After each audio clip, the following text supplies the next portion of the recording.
En el día 21 del mes séptimo vino la palabra del Señor por medio del profeta Ageo, diciendo: habla pues a Zorobabel, hijo de Salatiel, gobernador de Judá, a Josué, hijo de Josadac, sumo sacerdote, y al resto del pueblo, diciendo: ¿quién de los que han quedado entre ustedes vio este templo en su primera gloria? ¿Y cómo lo ven ahora? ¿No es este como nada delante de sus ojos?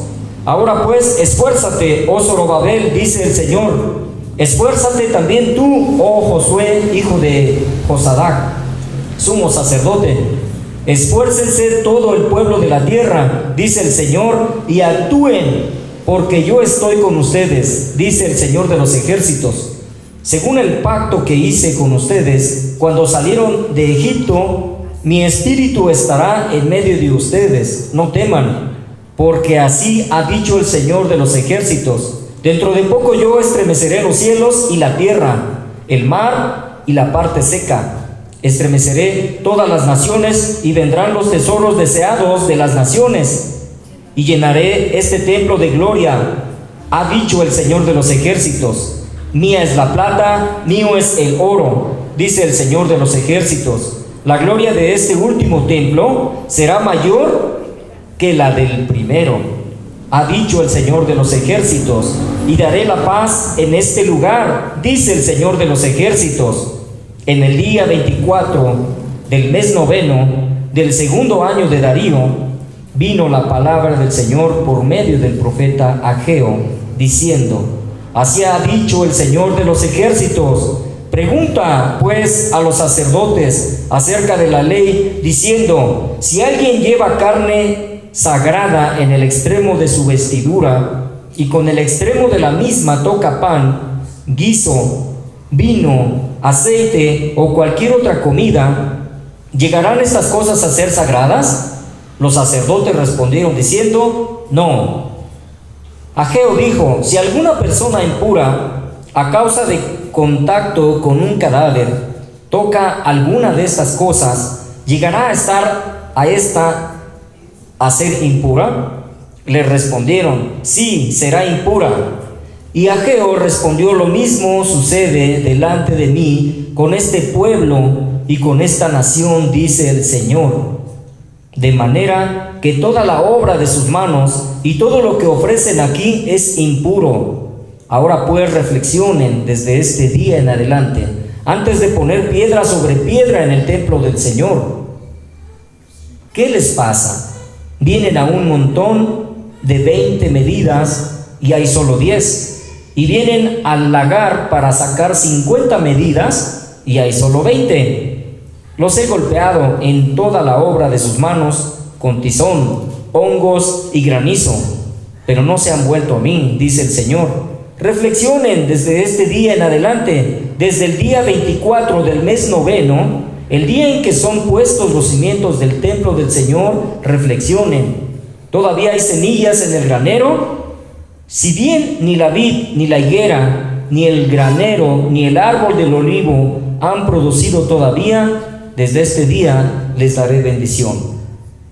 En el día 24 del mismo mes, vino por segunda vez la palabra del Señor a Ageo, diciendo: habla a Zorobabel, gobernador de Judá, diciendo: yo estremeceré los cielos y la tierra, trastornaré el trono de los reinos y destruiré la fuerza del reino de las naciones. Trastornaré el carro y a los que suben en él, caerán los caballos y los que montan en ellos, cada cual por la espada de su hermano. En aquel día, dice el Señor de los ejércitos, te tomaré a ti, oh Zorobabel, hijo de Salatiel, siervo mío, y te pondré como anillo de sellar, porque yo te he escogido, dice el Señor de los ejércitos. Amén. Pues está fuerte, ¿verdad?, la lectura. Vamos a recordar un poquito qué significa Ageo en este capítulo 2. Significa fiesta o solemnidad. Recuerden que estamos hablando de un profeta que viene después de que el pueblo de Dios, los judíos, habían sido exiliados y habían pasado ¿Cuántos años en Babilonia? Cautivos 70 años, ¿sí? Más o menos aproximadamente en el año 607, ¿sí?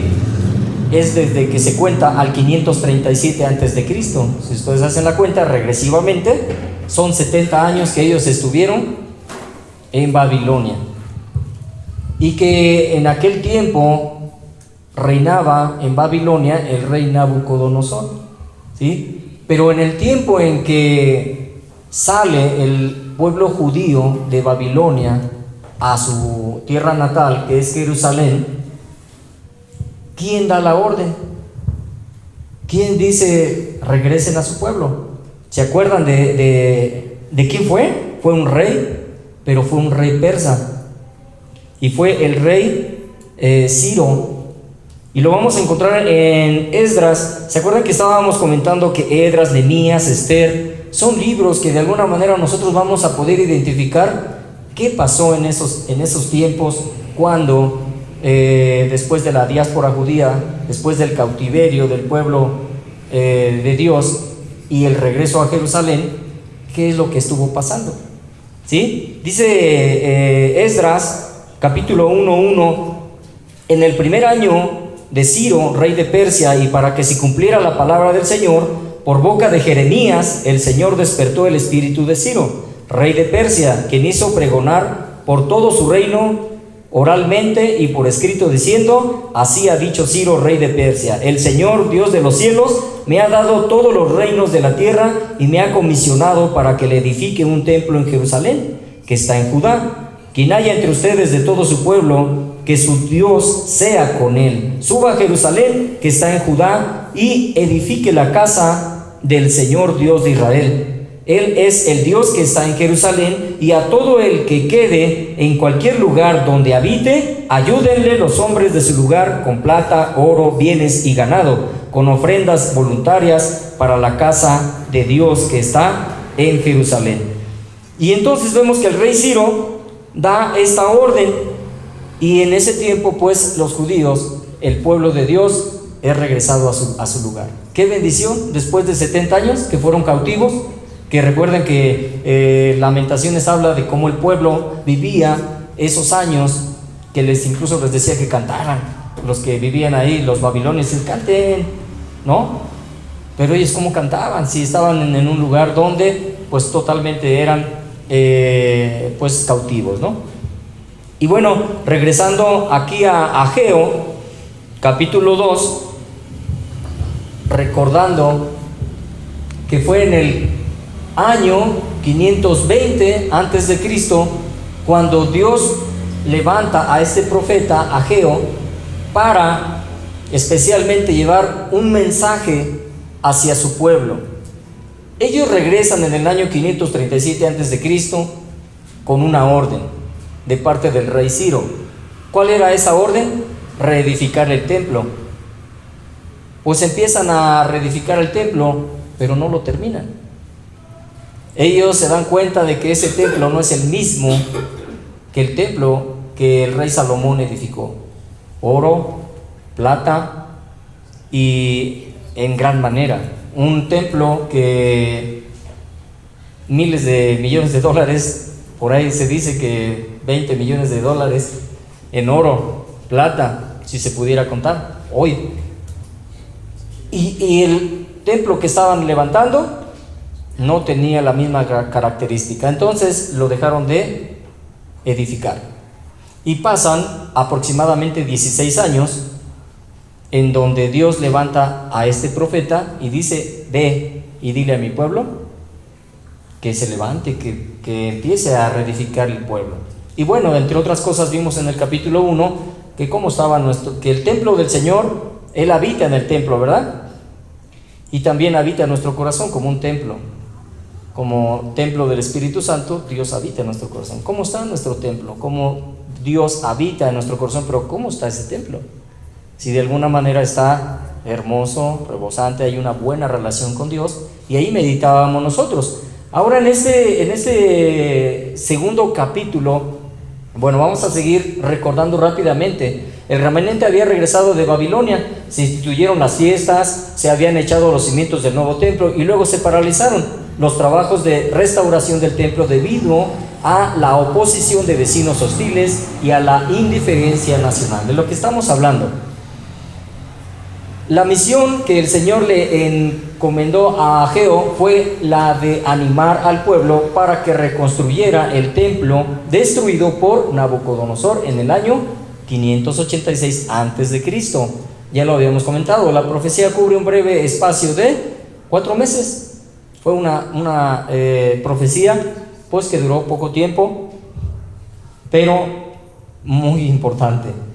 El profeta comienza con el tema de la reconstrucción del templo, pero prosigue hablando del sacudimiento de todas las naciones, de la venida del Señor y de la gloria de su reino milenario. Entonces, como vemos, este profeta también habla de los tiempos que en un futuro van a suceder cuando el Señor Jesucristo regrese por segunda vez y las cosas se arreglen a manera del Señor.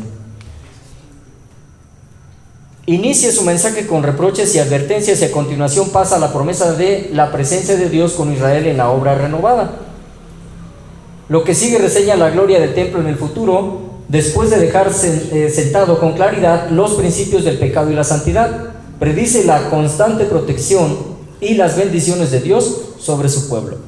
El Señor siempre ha querido bendecir a su pueblo, ¿verdad? Pero el pueblo siempre ha sido... Su pueblo siempre ha sido desobediente. Darío comenzó a gobernar en el año 521 a.C. y esta profecía se dio durante el segundo año de su reinado. Entonces estamos hablando que ya en el año 521, ya el rey Darío es el que está gobernando en Babilonia. Y en este tiempo Ageo es cuando llega a Jerusalén y empieza a exhortar al pueblo de Dios, a todos los judíos, a decirles que tenían que proseguir y levantar el pueblo de Dios. Acuérdense que tenía sus casas muy atesonadas, muy bonitas, pero el pueblo estaba puros cimientos y estaba destruido, y ellos como si nada. Entonces una vida espiritual pues totalmente vacía. La profecía está dirigida a Zorobabel y Josué, el líder civil y el líder religioso de entonces, pero está destinada a toda la nación. Zorobabel significa engendrado en Babilonia. Se lo llama Sesbazar en Esdras, ahí está la cita, pero vemos que es la profecía es ¿a quién insta Ageo? Al rey Zorobabel, a Josué, el sumo sacerdote, pero en sí a todo el pueblo, ¿no? O sea que desde el rey, del más grande al más pequeño, estaban totalmente muertos espiritualmente hablando, ¿no? Porque no tenían una buena relación con Dios.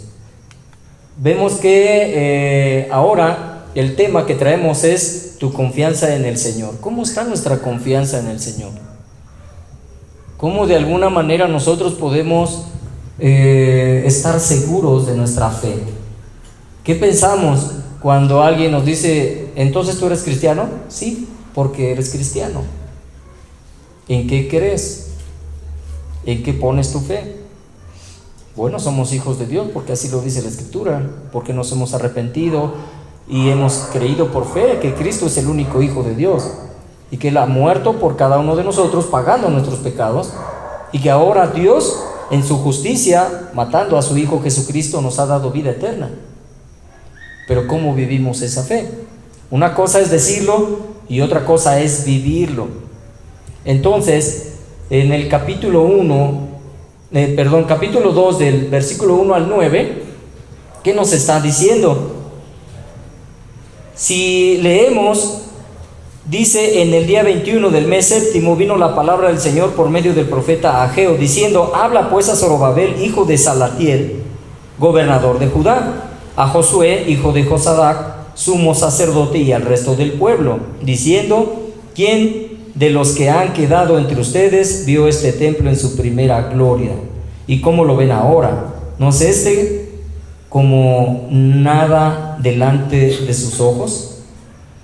Que de alguna manera les estaba haciendo ver que ellos, su pensamiento era que ese templo no tenía la misma gloria del templo pasado, ¿sí? Pero les hace esa pregunta para que reflexionen, porque al final de cuentas nos vamos a darnos cuenta que el Señor más allá está pensando en una gloria totalmente más grande que el primer templo, que estaba lleno de oro y plata. Y vamos a ver por qué. Dice el versículo 4: ahora pues esfuérzate, oh Zorobabel, dice el Señor, esfuérzate también tú, oh Josué, hijo de Josadac, sumo sacerdote. Esfuércense todo el pueblo de la tierra, dice el Señor, y actúen, porque yo estoy con ustedes, dice el Señor. Yo estoy con ustedes. Dice el Señor de los ejércitos: según el pacto que hice con ustedes cuando salieron de Egipto, mi espíritu estará en medio de ustedes, no teman. Porque así ha dicho el Señor de los ejércitos: dentro de poco yo estremeceré los cielos y la tierra. Y sigue hablando. Pero el Señor dice que Dios está con su pueblo. Y les anima a que tengan esa fe. ¿Cómo está nuestra fe? En un momento dado, ellos nuevamente, Ageo les insta a que restauren el templo. Y ellos pueden comprender que realmente estaban mal y que Dios no les permitía poder progresar, porque en el capítulo 1 vemos que la cosecha no se daba como ellos querían. El grano, como decía, el jugo de uva, el aceite, pues no era suficiente, y ellos padecían hambre y ellos padecían necesidad. Y en este caso Dios les está animando, Dios les está diciendo que está con ellos, que se esfuercen. ¿Cómo está nuestro templo? Si de alguna manera nuestra relación con Dios no está bien, ¿qué quiere el Señor? Que nos esforcemos. Que nos esforcemos para tener una buena relación con Dios. Y cuando decimos buena relación con Dios, ¿qué significa? Que tenemos que amarle. Dice Mateo, ¿no? Mateo 32, no me acuerdo bien la cita, pero dice: ama a tu Dios con todas tus fuerzas, con toda tu mente, con toda tu alma, ¿sí? Y ama a tu prójimo como a ti mismo. Y la ley se resume a esos dos mandamientos. ¿Qué quiere el Señor? Que le amemos con todo el corazón,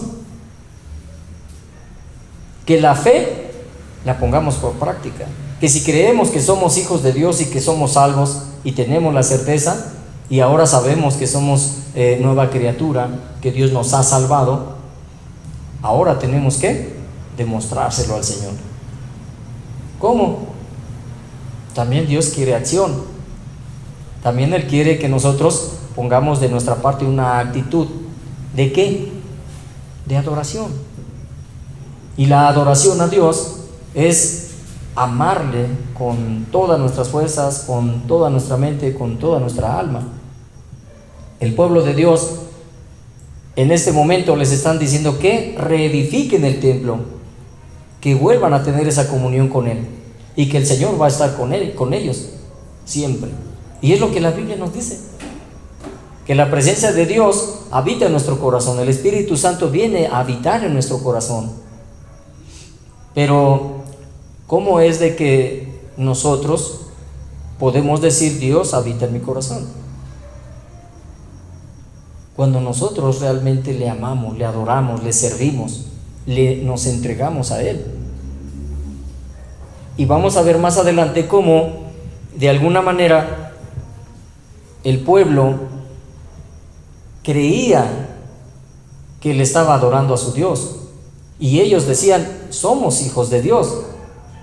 Y de alguna manera ellos decían, somos un pueblo elegido. Y ahora ya estamos en nuestra tierra nuevamente. Pero realmente estaban lejos de Dios. Vamos a seguirle. Tu confianza en el Señor. Una entrega verdadera al Señor. Capítulo 2 del 10 al 19. ¿Qué dice del 10 al 19? Dice, en el día 24 del mes noveno del segundo año de Darío, vino la palabra del Señor por medio del profeta Ageo, diciendo, así ha dicho el Señor de los ejércitos. Pregunta pues a los sacerdotes acerca de la ley, diciendo, si alguien lleva carne sagrada en el extremo de su vestidura, y con el extremo de la misma toca pan, guiso, vino o aceite o cualquier otra comida, ¿llegarán estas cosas a ser sagradas?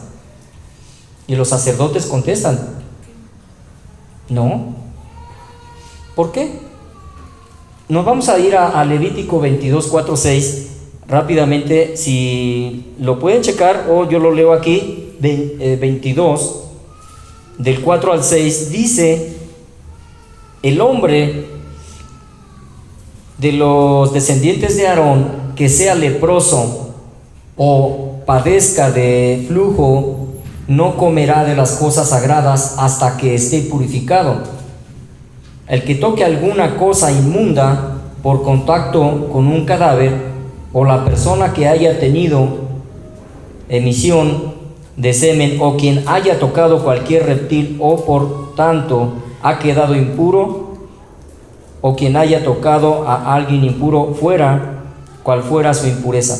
Que de alguna manera había una ley en Levítico, y que si los judíos tocaban un animal muerto, estaban impuros.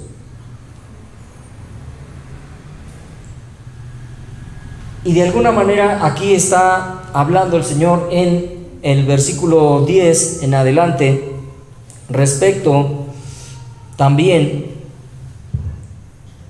a que si las cosas sagradas que ellos llevaban como ofrenda tocaban alguna otra cosa, si se podían hacer puras. Ellos dijeron que no. Vamos a entender esto. ¿Por qué habla Ageo al pueblo de tal manera que ellos puedan comprenderlo? Ellos conocían muy bien la ley.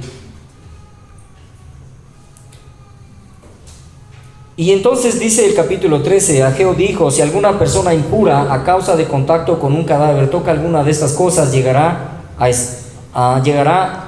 esta a ser impura. Le respondieron, sí, será impura. Lo mismo sucede delante de mí con este pueblo y con esta nación, dice el Señor, de manera que toda la obra de sus manos y todo lo que ofrecen aquí es impuro. ¿Qué les estaba diciendo?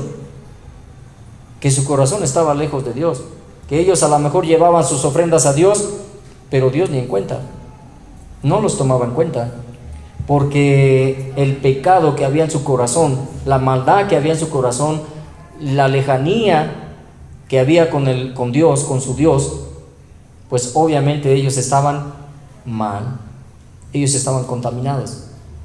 Y aunque llevaran su ofrenda, ¿qué pasaba con esa ofrenda? Impura e inmunda, porque se contamina, porque tocando un cadáver se vuelven impuros, y todo lo demás que tocaban de igualmente impuro. Entonces Ageo pues de alguna forma les dice y fuerte, y lo mismo nos puede decir a nosotros, ¿no? ¿Cómo está nuestro corazón?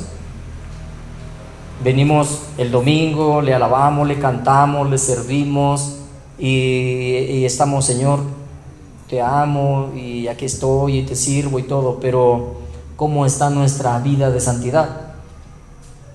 ¿Cómo nosotros le adoramos en nuestro corazón? ¿Cómo llevamos nuestra vida diaria con el Señor en esa relación con Él?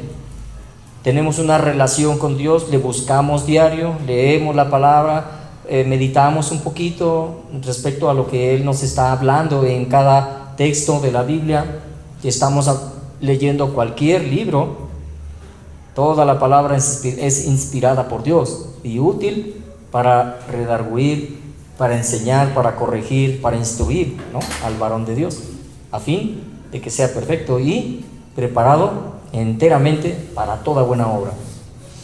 Pero si no leemos la palabra de Dios, si no oramos al Señor, si no nos apartamos un tiempo, vamos a estar flacos espiritualmente y vamos a estar débiles, y en un momento dado nuestra relación con Dios no va a estar bien, y a lo mejor nos vamos a poder encontrar en este caso de que venimos el domingo y decimos al Señor: sí, aquí estoy, y creemos que porque venimos el domingo y porque le aplaudimos y le cantamos, Señor, ¿te agradó que yo vine y te canté y te serví? Y a lo mejor el Señor dice: toda la obra de tus manos no me agradó, porque lo que quiero es tu corazón, lo que quiero es tu vida. Entonces el pueblo estaba viviendo esto, y pues es duro el Señor con su pueblo, pero así es Él es amor, Él nos ama, somos su pueblo, y ama a su pueblo, y amaba a su pueblo, pero como un padre amoroso, también es un padre que corrige, y también es un padre que no va a dejar que sus hijos tomen un camino equivocado. Él es santo, 3 veces santo, y dice: como yo soy santo, quiero que ustedes sean santos. Cuando los sacrificios en el Antiguo Testamento llevaban un cordero y lo mataban, lo degollaban, no decía Dios: pues puede quedarse con una pierna, o puede quedarse con algo del carnero, no hay problema. No, Él decía: lo quiero completo. Ese sacrificio tiene que ser un carnero perfecto, no tenía que tener defecto. Es lo mismo que nos dice ahora: quiero tu corazón completo, no lo quiero a la mitad, quiero tu vida para mí. Por eso es de que la fe de saber que Dios está con nosotros no solamente es de decir: sí, Señor, y lo creo y me engaño. No, Dios va a estar con nosotros cuando nosotros le sirvamos, le caminemos con Él de la mano. Jesucristo también decía, ¿no?, en Juan 15: yo soy la vid, ustedes son los pámpanos. Nada podéis hacer si se separan de mí, nada van a poder hacer. No van a dar fruto, y el que no da fruto, aquella rama es cortada y echada al fuego. Muchas veces por eso decimos: bueno, pues sí, la salvación se pierde, porque ahí lo estamos viendo. Verdaderamente Jesucristo quiere que seamos discípulos, que caminemos con Él de tal manera radical, que seamos o no seamos, ¿no? La Biblia también lo dice: que tú sí sea sí, y que tú no sea no. Y en Apocalipsis mucho más fuerte nos lo dice, ¿no? Dice: por cuanto no eres ni frío ni caliente, tibio, te vomitaré de mi boca. Palabras bien fuertes, pero lo estamos viendo de un Dios santo, un Dios que ama, un Dios que quiere a su pueblo, pero también le exhorta y también le dice: tú estás mal, corrige. Y ellos lo entendieron. Por eso aquí al final de cuentas les dice: los he golpeado en toda la obra de sus manos, con tizón, hongos y granizo, pero no se han vuelto a mí, dice el Señor. Es el capítulo 17. Y sigue hablando, dice: reflexionen desde este día en adelante, desde el día 24 del mes noveno, todavía hasta fecha le pone Ageo, el día en que son puestos los cimientos del templo del Señor, reflexionen. ¿Todavía hay semilla en el granero? Si bien ni la vid, ni la higuera, ni el ganado, ni el árbol de olivo han producido todavía, desde este día les daré bendición. Entonces se está haciendo una diferencia o una comparación entre un pueblo que solamente le habla o le honra a Dios de labios, lleva su ofrenda y creen que es suficiente, pero verdaderamente no. Dice Dios: los quiero a ustedes más que a ofrenda, ¿no? Y en un momento dado, pues ahora Jesucristo ha venido a ser ese cordero inmolado, perfecto, que tuvo que morir en la cruz. Dios mismo, el Padre, lo envía y mata a su Hijo y lo entrega por toda la humanidad, por todo aquel que crea en Él, se arrepienta, para que tenga vida eterna. Y en un momento dado ya no matamos un cordero. Jesucristo, suficiente Salvador, hizo un sacrificio para siempre. Y entonces por eso es que siempre Dios nos va a llevar a la cruz. Siempre nos va a llevar a la cruz. Cuando volteamos a ver a Jesucristo en una cruz, es cuando mueve nuestro corazón y decimos: Señor, perdóname y ayúdame a caminar contigo. Yo sé que tú moriste, pero yo morí contigo, y ahora resucitaste, y ahora resucité contigo, y ahora soy hijo de Dios, y ahora tengo que caminar como un hijo de Dios. Eso es lo que decía el apóstol Pablo, que nos tenemos que renovar por nuestra mente, de tal manera que el Espíritu Santo habla en nuestro corazón y podamos nosotros siempre honrar a Dios en todo lugar, donde quiera que estemos. Entonces, pues este es el tema, tu confianza en el Señor. No nada más es una fe vacía de decirle a Dios: tengo fe en que tú ya me salvaste, porque tú moriste por mí, ya me perdonaste mis pecados. Soy un hijo, por ahí decía un profesor, me acordé ahorita, solamente somos cristianos perdonados o somos cristianos salvados. Si somos cristianos perdonados, o solamente nos perdonó Dios nuestros pecados. Pero estamos en un mundo en donde todavía no viene Jesucristo por segunda vez, en donde el reino de Dios ya está aquí, y Dios reina en un sentido espiritual en cada uno de nuestros corazones, quien le obedece y quien hace la voluntad de Dios. Pero en un sentido total, Jesucristo vendrá por segunda vez, y cuando venga va a decir: tú sí eres mío y tú no, porque Él conoce los corazones, Él conoce nuestras vidas, y tenemos tiempo todavía. Dios tiene misericordia, Dios nos está dando tiempo para que cambiemos de actitud y para que nos volvamos a Él de todo corazón. Y ahí es donde, por una eternidad, ahora sí: Señor, gracias por la salvación, yo quiero estar contigo, yo quiero habitar contigo por toda una eternidad. Y el Señor lo va a cumplir, porque no es mentiroso. Él cumple sus promesas, pero también quiere que cumplamos las nuestras, cuando le dijimos: sí, Señor, me arrepiento y te tomo como Señor y como Salvador. Entonces, pues de esto se trata este tema. Un subtema que vemos del capítulo 2 igualmente, pero del versículo 12 al 13, es una entrega verdadera al Señor. Números 19:11 y Levítico 6:18 hablan de lo mismo, de la impureza respecto a su pueblo. Si tocaba animales muertos, pues se contaminaban, ¿sí? Pero dice aquí: la ley mosaica decía que la limpieza moral no se puede transmitir, pero la inmundicia moral sí se puede transmitir. Y en otras palabras, un hombre sano no comunica su salud a su hijo enfermo, ¿verdad? No podemos. Si mi hijo está enfermo y yo estoy sano, lo toco y ya va a ser sanado. No podemos. Pero el hijo enfermo puede transmitir su enfermedad al padre. Ahí es donde podemos nosotros poder comprender esta parte de la ley de Dios, que si una persona, un judío, tocaba un animal muerto, pues obviamente se contaminaba y era impuro. Y todo lo que aquel que estaba impuro tocaba, se volvía impuro. Lo mismo que decimos, ¿no? Que el pecado es separación entre Dios y el hombre. Y en un momento dado, cuando pecamos, pues obviamente simplemente Dios dice: no puedo habitar donde hay pecado.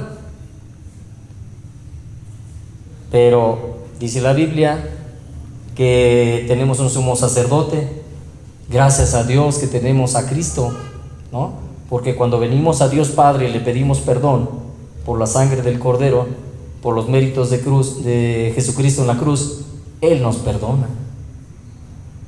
Y vivimos en una comunión con Dios, en una relación con Dios, en donde diario venimos a sus pies, dependemos de Él y entendemos que la gracia que Él nos ha dado, que es la vida eterna, significa que todo el tiempo tenemos que vivir bajo la obediencia, bajo la santidad, bajo el resguardo de Dios. Y que si no lo hacemos así, simplemente Dios dice: toma tu decisión. Te puedes ir, no hay problema, pero nosotros tenemos que tomar una decisión. Y Él ha hecho todo. Es una gracia en la cual Dios nos ha salvado y ahora pertenecemos a la gran familia de Dios. Tu confianza en el Señor, una entrega verdadera al Señor. Capítulo 2, del 18 al 19. Pues yo llegué a una conclusión, que las bendiciones de Dios llegan cuando le entregas tu corazón al Señor en totalidad. Sí, podemos estar pasando por situaciones difíciles en este mundo, porque Jesucristo, cuando se elevó en las nubes allí en Capernaum y sus discípulos lo vieron irse, Él hizo una oración y dijo: Padre, no te pido que los saques del mundo, pero sí te pido que los guardes. Que de alguna manera Dios sabe que vamos a enfrentar situaciones difíciles en este mundo, pero cuando nosotros entregamos nuestro corazón en totalidad al Señor, tenemos garantizada su presencia, su bondad, su misericordia, su amor y siempre una salida a toda situación. Y esto es lo que de alguna manera Dios viene confirmando a su pueblo, diciéndole que Él los va a bendecir, pero que tenían que cambiar de actitud, que tenían que reedificar el templo y tenían que adorarle, y más allá, Dios tenía un plan para su pueblo, porque recordamos que todavía Jesucristo no venía, y había una profecía de parte de Isaías, Jeremías. Isaías mucho hablaba ¿de quién? ¿De quién? Del Mesías, ¿no? De aquel que iba a venir. Entonces dice aquí Salmos 34:18: el Señor está cerca de los que tienen quebrantado el corazón. Él rescata a los de espíritu destrozado.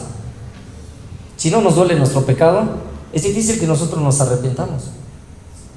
Pero cuando el Señor nos hace ver que estamos mal, entonces es cuando vamos a caer de rodillas y le vamos a decir: Señor, perdóname.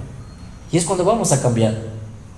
Porque si es por de encima, que solamente decimos como automático, oramos y pedimos perdón, pues el Señor dice: no, conoce nuestro corazón.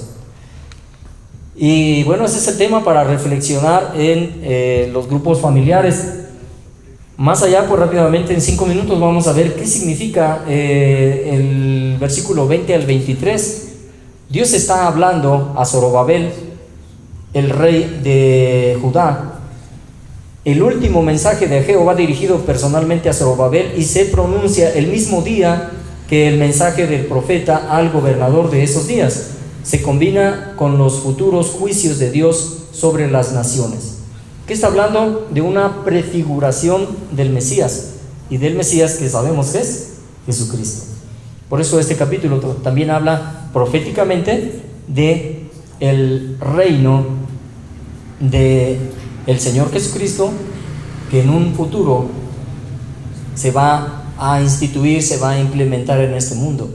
Mi palabra no pasará. Este mundo pasará, pero mi palabra no pasará. Que de alguna manera el mundo está en decadencia. Todo lo que conocemos, el agua, el aire, la tierra, el fruto, todo está en decadencia. Y el mundo se está terminando, se está acabando. Si no es que llega antes el Señor Jesucristo y dice: hasta aquí. Pero Su misericordia es grande. Él quiere que todo el mundo se salve, que todas las personas puedan conocer de Él y puedan ser salvadas. Pues estos 3 versículos últimos habla de eso. Dice: el sacudimiento que se menciona aquí y el derrocamiento de los gobiernos de la tierra son los mismos que se indican en los versículos 6 y 7.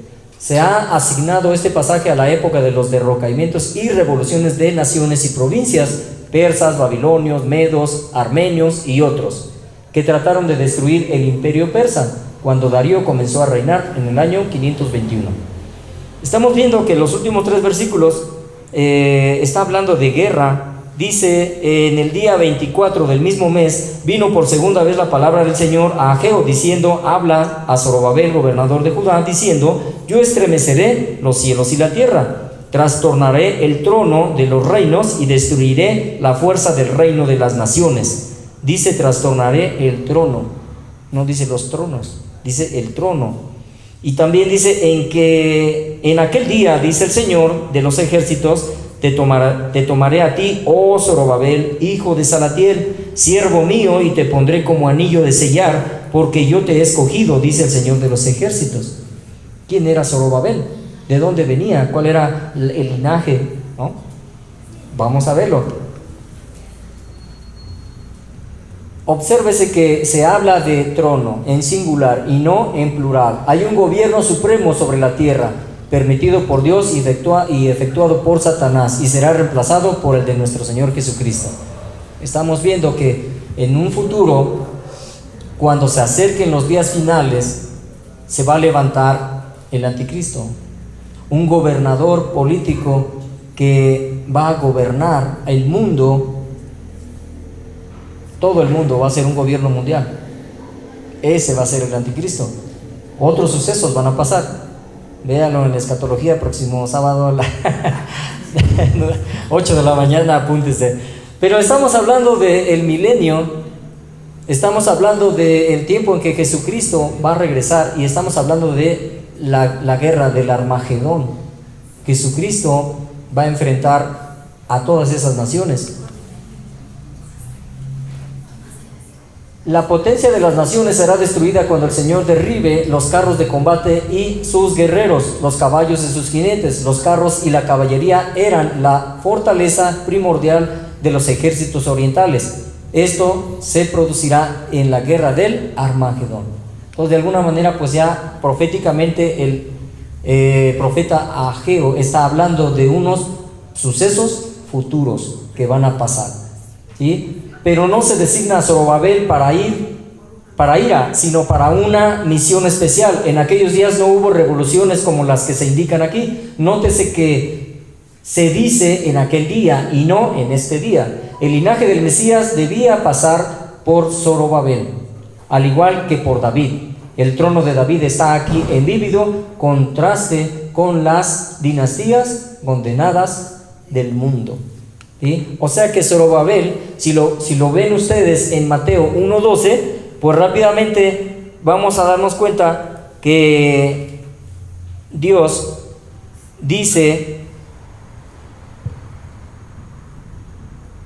el linaje, de dónde viene, de dónde desciende, y dice: después de la deportación de Babilonia, estoy leyendo Mateo 1:12, Jeconías engendró a Salatiel, Salatiel engendró a Zorobabel, Zorobabel engendró a Abiud, Abiud engendró a Eliakim, Eliakim engendró a Azor. Y así pueden ustedes ver que es la genealogía del Señor Jesucristo. Entonces Zorobabel, Dios, el profeta Ageo, está haciendo ver que le da una promesa a Zorobabel, pero se está dirigiendo ¿a quién? Hacia Jesucristo, el Mesías. Por eso termina la escritura hablando de un anillo de sellar. Ese anillo, pues vamos a ver qué significa aquí rápidamente.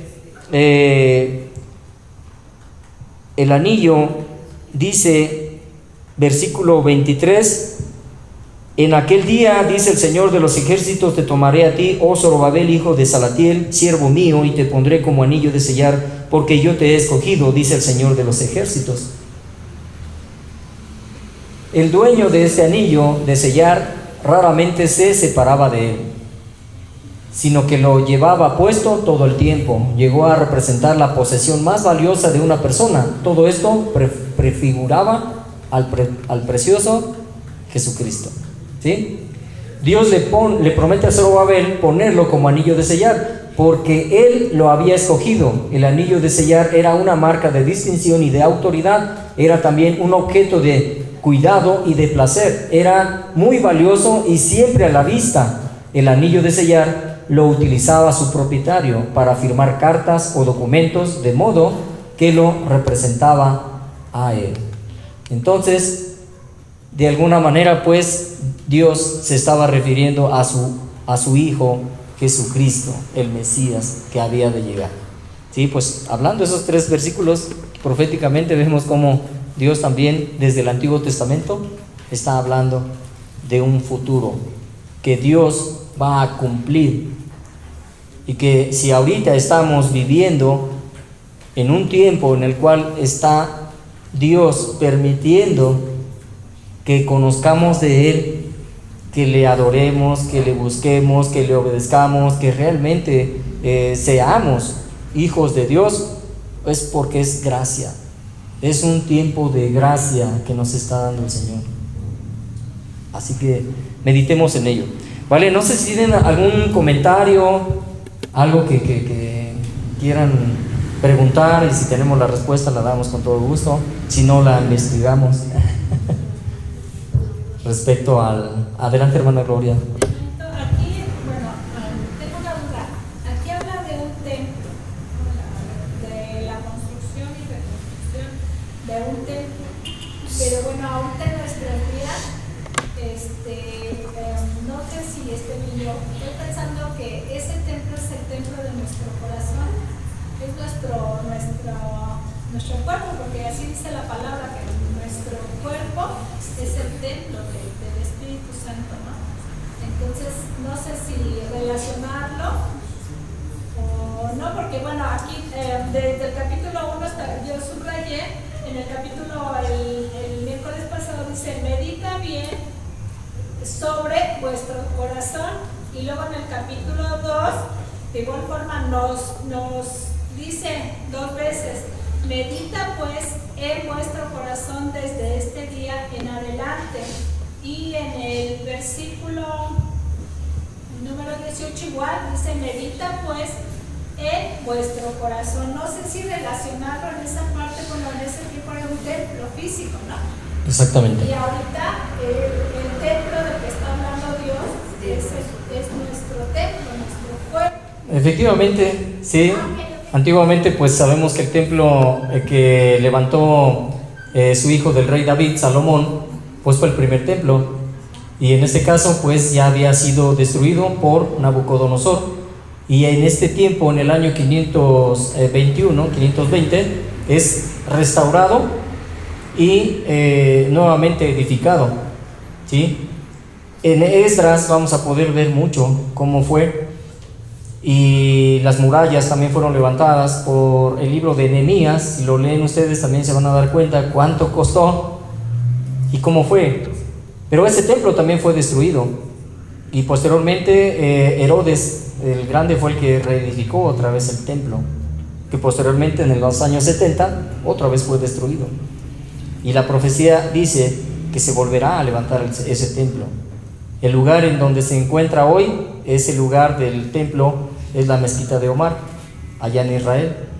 Ese lugar lo tienen los musulmanes y no lo sueltan, pero que de alguna manera se va a cumplir esa profecía, y ese templo va a ser reedificado, y bueno, pasarán muchas cosas. Pero sí, verdaderamente lo que dice el apóstol Pablo, ahora que estamos en el tiempo de la gracia, ahora que Jesucristo ya vino y ya murió, resucitó, está con el Padre, descendió el Espíritu Santo, ¿a dónde vino a habitar? En nuestro corazón. Somos templo de Dios, del Espíritu Santo. ¿Y el Espíritu Santo qué significa en nuestra vida? Dice la palabra de Dios que es un sello. ¿Pero por qué un sello? Bueno, son las arras o la promesa de que somos de Dios. Es un sello que nos caracteriza, y ahora dice Dios, tú me perteneces. y ahora somos del Señor, ¿no? Creemos que la salvación se pierde, sí, no es de que la salvación se va a perder de un día para otro, ¿verdad? Bueno, creemos que paulatinamente uno se va enfriando, va uno tomando nos vamos alejando de Dios, y si alguna vez fuimos cristianos, a lo mejor ya después ya ni nos acordamos, cuando verdaderamente le decimos al Señor, ya no quiero nada contigo. O sea, un día creí en ti, ahora no creo, ¿no? Y en un momento dado me alejo y totalmente me voy, ¿no? Pero que de alguna manera, pues el Señor ya nos ha tomado como hijos y Él está trabajando en nuestras vidas. Pero sí, verdaderamente, pues ese es el templo. Y a fin de cuentas, tanto en aquel tiempo como hoy, es lo mismo, nada más que ahora el Señor Jesucristo, pues aparte de la ley, pone mucho más énfasis y más por encima ahora una vida cristiana entregada, de un corazón entregado a Él, ¿no? Por eso ahora dice que no nada más, dice la palabra de Dios, ¿no? Que cuando adulteraban, pues los tenían que matar a pedradas, ¿no? ¿Por qué? Porque era pecado, ¿no?